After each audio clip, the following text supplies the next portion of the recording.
Vaccine गुरु की international बेइज्जती हो रही है क्योंकि दुनिया के सामने अपने पालतू चैनल्स के जरिए आपने ये कार्यक्रम चलवाए थे जहां आपने खुद के बारे में वैक्सीन गुरु होने का दावा किया था। मगर क्या आप जानते हैं, दो देश भूटान और श्रीलंका, दोनों देश भारत पर आश्रित थे वैक्सीन के दूसरे डोज के लिए। मगर चूंकि भारत में वैक्सीन की कमी पड़ गई थी, उसके चलते अब हम इन दो देशों को वैक्सीन नहीं दे पा रहे हैं।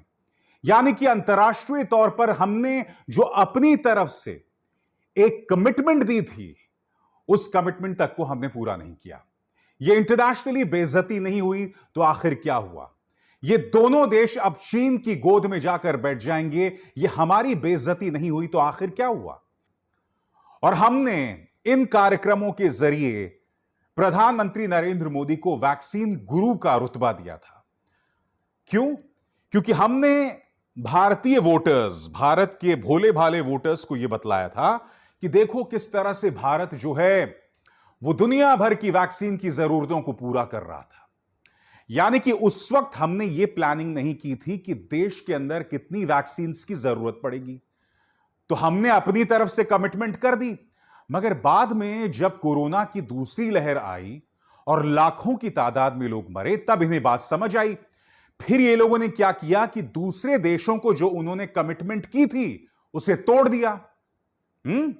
मुझे लगा था आप सलमान खान बनेंगे और कहेंगे कि भाई एक बार जो मैंने कमिटमेंट कर दी तो मैं अपनी आप की भी नहीं सुनता। मगर नहीं, आपकी वजह से दो देश इस वक्त मुश्किल में हैं।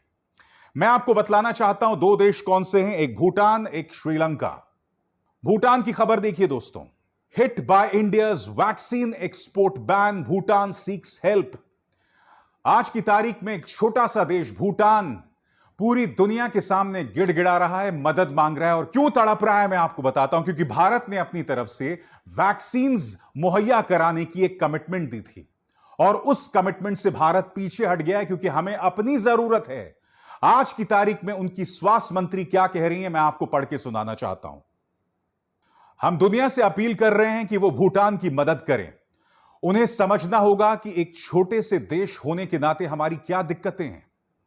एक छोटे देश होने के नाते हमारी कैसी स्वास्थ्य व्यवस्था है, यह कोई और नहीं बल्कि वहां की हेल्थ मिनिस्टर लियोनपो डिचिन वांगमो बोल रही हैं। वो गिड़गिड़ा रही हैं क्योंकि भारत में अपनी कमिटमेंट पूरी नहीं की। और बात यहां नहीं रुकती है।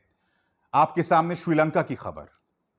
Sri has received 5 lakh doses of Sinopharm coronavirus vaccine donated by China as the nation faces severe shortage of vaccines amid a recent rise in infections. Sri Lanka is facing a shortage of vaccine after producer in neighboring India failed to provide the promised Oxford AstraZeneca vaccine stocks. The government on Tuesday agreed to buy 14 million doses of Sinopharm from China। मैंने कार्यक्रम की शुरुआत में क्या कहा था? अब ये देश जो हैं वो चीन की गोद में जाकर बैठ रहे हैं क्योंकि अब इन्होंने चीन से 14 मिलियन डोजेस सिनोफार्म का उन्होंने ऑर्डर प्लेस किया है। क्योंकि भारत ने यहां पर भी कमिटमेंट दी हुई थी और यहां पर भी उन्होंने अपनी कमिटमेंट पूरी नहीं की। तो आप बताइए, कहां गया वैक्सीन गुरु? कहां गए वो दावे जिसमें हमने वैक्सीन गुरु के दावे किए थे? इस मुद्दे को लेकर मैं आपसे समझना चाहता हूं, किसकी जवाबदेही है बताइए ना। देश की इंटरनेशनल बेइज्जती हो रही है। हमने जिन लोगों को वादा किया था वो वादे हमने पूरे नहीं किए। तो अब इसकी जवाबदेही तय की जानी चाहिए या नहीं, क्या तय की जानी चाहिए?